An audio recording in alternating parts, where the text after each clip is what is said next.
If you follow TVs, then you know that the U8H is a beast of the television. Coming in at a very economical price, the performance superseded what you was to expect.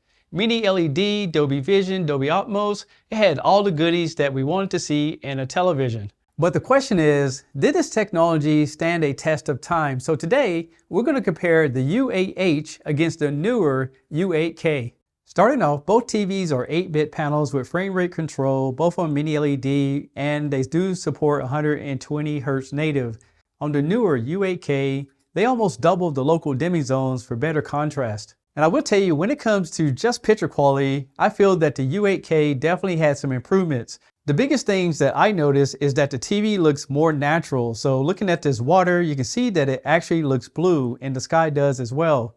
And I definitely see the difference in the separation of colors over the U8H when I look through different scenes. But just right out of the box, using the factory setting, it did appear that the U8H is just a tad bit sharper when it comes to the image, but you can adjust that inside of the menu of the U8K. Next, I want to show you guys the different processors in both televisions, and you can see that the U8K is now available in an 85-inch.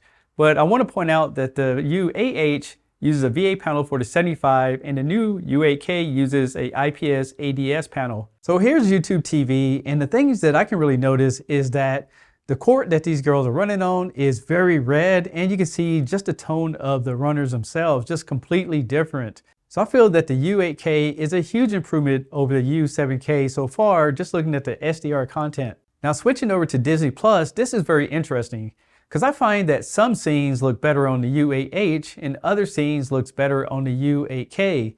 But I do notice that the U8K is not crushing all the black levels, especially in some of these scenes.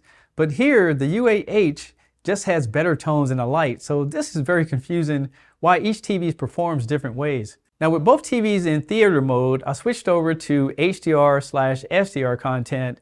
And the interesting thing to me is that the U8H actually has a much sharper picture. Plus, I can see more brightness coming through, even though these TVs are the exact same nits. So again, this is a confusing test to look at these TVs side by side. Now, even though the U8H does have a great picture, I couldn't help but notice that there was some banding happening as I was loading up my PS5, and I want to record it for you guys. So they did fix that issue on the U8K, so that should play a role in making a decision, in my opinion. Next, I want to show you guys a contrast test, and as you can see, the U8K is definitely picking up a larger range of tones. And both of these TVs do have some minor dirty screen effect, but the U8K is definitely doing a much better job. I also want to check out the blooming, and both TVs have a little bit of blooming, but it all depends on the graphics and how bright they are, if you're going to notice it or not. Both of these TVs do have a motion rate of 480, and to me, they look about the same when it comes to that. But I did notice that the U8K definitely has better colors when it comes to 8-bit, 10-bit artifact test. It just looks a lot smoother in comparison. And just in case you wonder, here's the viewing angles. And since they're VA panels, they're going to look best if you stand in front of them.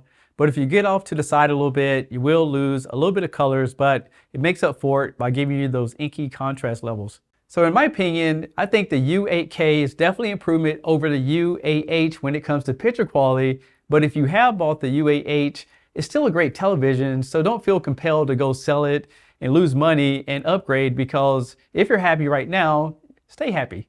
When it comes to the rear panel, both of these TVs have the exact same connections.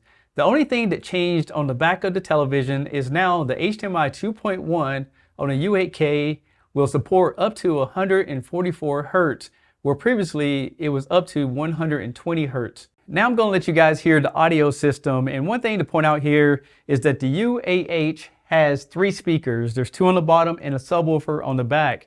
Now the U8K has 5 speakers, so you have 2 on the bottom, 2 on the sides that creates more like a surround sound, and you have a subwoofer. But let's take a listen and see if you can tell a difference even with your smartphone if you're watching on one.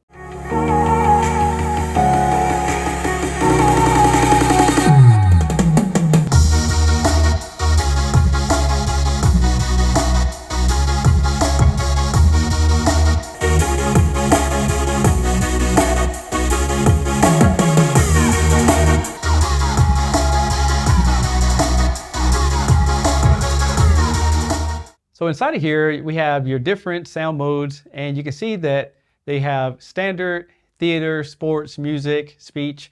But one thing they added to the U8K is that now you have intelligent sound, which adjusts itself automatically according to the content that you're watching. Now we do have Dolby Atmos. You can control the subwoofer on the back. And then over here we have auto acoustic tuning. But if you go into the advanced settings on the U8H, you'll see it right there as well. And this feature allows you to set up the room based off the microphone and your remote control to get the best audio.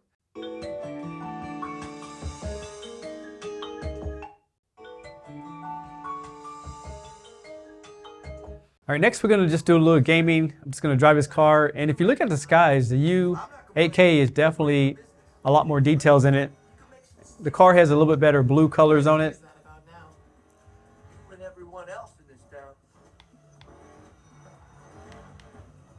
So I'm just gonna drive a little crazy here just to mess around.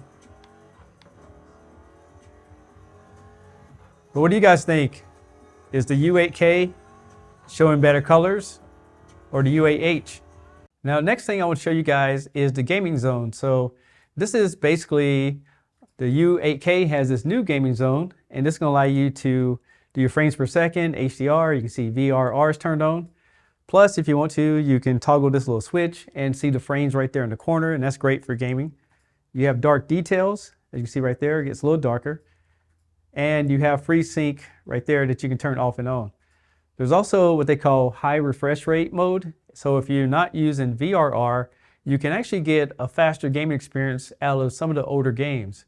Now, when it comes to the U8H, they have this gaming information bar that popped up on the screen just now. You can change the location of it.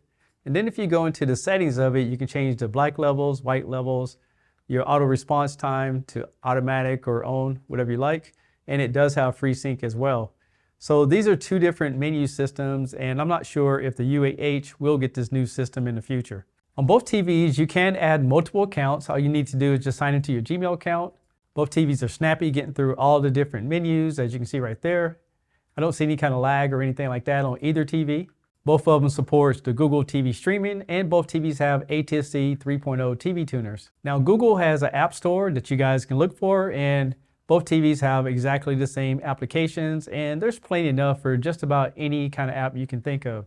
Now, when you're not using your TV, both TVs have ambient mode where you can have these little shortcuts at the bottom, which is pretty cool. And I also want to point out that the U8K has Android 12 and the U8H has Android 11.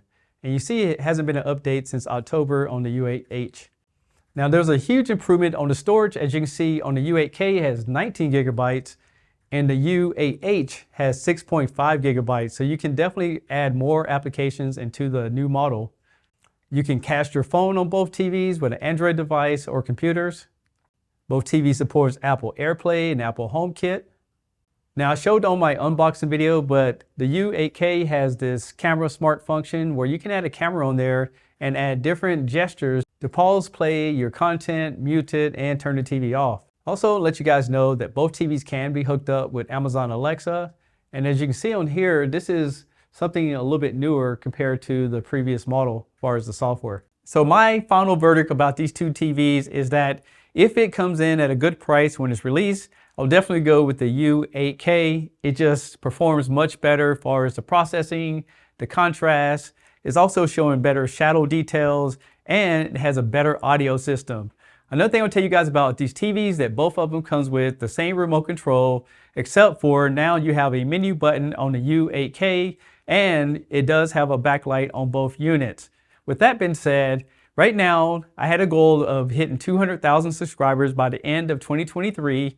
As of right now, we're at 163,000. So if you guys haven't subscribed, go ahead and hit that subscribe button now so you'll be notified of my next video, because I have some good stuff. Trust me, some good stuff coming your way. I'm Tech Steve. Thanks a lot for watching. Catch you guys on the next one. Peace.